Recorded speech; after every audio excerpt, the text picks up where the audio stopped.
Buraxılış imtahanın daha da yaxınlaşır və sən daha da çox təşvişə düşürsən. Bilirəm, mən də əvvəl elə idim. Yəni, mənimki 2 martda idi, amma səninki olacaq 9 martda və məndə daha çox təşviş var idi və mən bu təşvişləri aradan qaldırmaq üçün bəzi yöntəmlərdən istifadə etdim. Mümkün olduğu qədər telefondan uzaq qalmaq. Həqiqətən telefondan uzaq qalanda beyin istər-istəməz özünü sakitləşdirir. Məsələn, girib baxırsan, bir nəfər 300 yazdı, sən yazanmadın, 290 yazdı, sən yazanmadın. Başlayır beynin stres verməyə və sən bu stresə görə beynin sənə əleyhivə çıxır və sən özü həmişə pis hiss edirsən. Və bu da gəlib çıxardır nəyə? Məsələn, sınaqda bizdə məndən çox yazanlar olanda mənə qıcıq tuturdu. Onlar məndən çox yazıb. Halbuki onlar əvvəl məndən çox işləyirdi, daha çox çalışırdı. Məndən çox yazır və mənə qısqanclıq tuturdu. Cavablar çıxanda mən özümü çox pis hiss edirdim. Amma gördüm ki, çalışandan sonra gəlib çatıram onlara. Hər cavab çıxandan sonra çalışmaq bir az da artırdım. Məsələn, 140 oldu mu? Artırmır. Gəlib bunlara çatmam lazımdır. Biraz artırıram. İçimdə hırs daha da alovlanır. Biraz artıram, daha da alovlanır. Alovlanır. Axırda 140-dan 220-yə sıçrayış əldə etdim. Yəni, rəqabəti yaratmalısan. Rəqabəti yaratmasan, içində döyüşmək üçün heç bir ruh olmayacaqdır. Yəni, təsəvvür elə ki, inkişaf edir. Aralarında çox böyük bir rəqabət var. Və onlar qladiator döyüşünə çıxartmışıq. Özlərinin ölənə kimi, ölümünə kimi yəni dalaşacaqdır. Çox güclü bir rəqabət var. Yəni, istəyirəm ki, sən də bu rəqabəti yaradasan. Əgər bu rəqabəti yaratmasan, nəticə ürəkaçan olmayacaqdır. Videona da baxa bilərsən, 50 dən buraxışa aid, buraxışa nə elədim, nə ardım, nə edə bilərəm kimi videolarda baxa bilərsən. Amma onları heç birini həyata keçirmirsənsə, məsələn, mənim videomda var, plan qurmaq, telefondan uzaq durmaq, şəkər yemək, biraz özünü məhdudlaşdır. Sən bu metodları öyrənib hərəkətə keçmirsənsə, yəni öyrəndiyi apar tulla. Heç baxma videolara. Ondan sonra girib Instagramda Reels kaydırsan ondan yaxşıdır. Reels izləsən, TikTokda boş-boş videolar izləsən yaxşıdır. Yəni bu videolar öyrənib həyata keçirməsən heç də inkişaf əldə etməyəcəksən.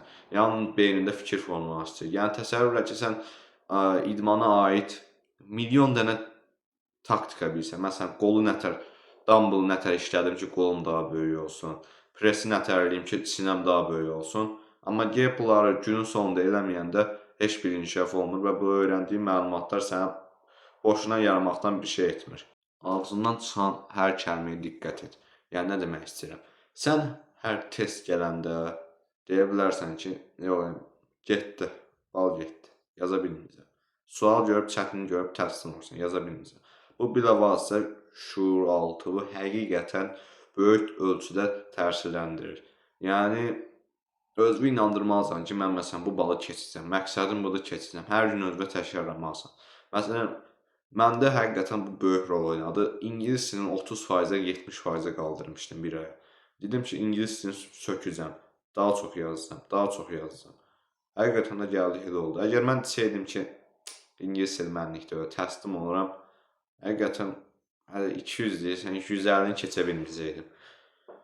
Günün sonunda verdiyin qərarların üstündə durmamaq həqiqətən böyükdür. Yəni, təslim olub geri çəkilmək. Sən əgər çətinliyə rağmen gedəcəksənsə üstünə, həqiqətən böyük inkişaf əldə etsən. Olur, bir qrup olur, 2 qrup. Bir dənə sinifi 2 qrupa bölürlər, təsəvvürlə. Bir tərəf çətin puzzlın qarşısında heç nə edə bilmir. İlk saniyələrin təslim olur. İkinci qrup isə puzzlın üstündə əlləşir, baş sındırır, müəllimdən soruşur, nəsə bir inkişaf əldə edirlər. Sonra bu uşaqları aparırlar, gələcəklərinə baxırlar. Həqiqətən çətin puzzlda üstünə təslim olan uşaqlar gələcəkdə elə böyük bir uğura sahib olmur. Amma çətin puzzlın üstündə dayananlar həqiqətən gələcəkdə böyük karyera, böyük iş imkanlarına malik, böyük uğurlu şəxsiyyətlər olur. Yəni demək istəyirəm ki, çətin nə qədər olursa olsun üstünə get. Çünki əgər çətinlik olmasa inkişaf edə bilməyəcəksən. Bir uşaq ola bilər sinif özdə, səndən çox yazan, səndən aşağı yazan. Sən hər dəfə ballar gələndə özü pis hiss edirsənsə, boş yerinə vaxt itirirsən. Sən var ya, mən də eləyirdim, bilirəm. 2 günü, 3 günü var ya, zibilə atırsan. Heç nə oxumaq istəmirsən. Məsələn, zəif gördüyün adamlar gəlib sənə keçəndən bilirəm ki, mənə bu nətər qıcıq eləyir, səni də qıcıq eləyir və hamını qıcıq eləyir. Əvvəl zəif olub, sonra gəlib səni keçənlər həqiqətən adamda böyük qıcıq hissi oyatdırır. Müqayisə elədikcə öz güvənin azalır. Daha yaxşı cavablar vermək şansın azalır, daha yaxşı testlər yazma şansın azalır. Və demək istəyirəm ki, nə olursa olsun özünü müqayisə eləmə. Elə qədərində. Məsələn, dinlən ki, bu adam bu qədər yazıbsa, mən də yazdım. Problem yoxdur. Otur qabağa, planı qoy işlə, planı qoy işlə. Bilirəm ki, vaxt az qalıb, bu dediklərim böyük ölçüdə təsir eləməyəcək, amma sənin balına müxtəlif qədər təsir edə bilər. Olmasa mən bunları gəlib sənə demərəm. Çünki özüm bunları edib, özümdə görmüşəm nətər effekt verir. Əgər bu videonun sənin üçün faydalı olduğunu düşünürsənsə, like edib abunə olmağı unutma. Həm bizim algoritmamıza dəstək olarsan, həm də sənin kimi həm imtahana hazırlaşan, həm şəxsi inkişafla məşğul olan insanları bir yerdə görərsən, onlarla kommentləşərsən, müxtəlif mövzuları müzakirə edərik. Həm də gələcəkdə yaradacağım WhatsApp qrupunda daha böyük aktiv kütləyə sahib olaraq ki, problemlərimizi kökündən həll edək, bir-birimizin baxış bucağından baxaq.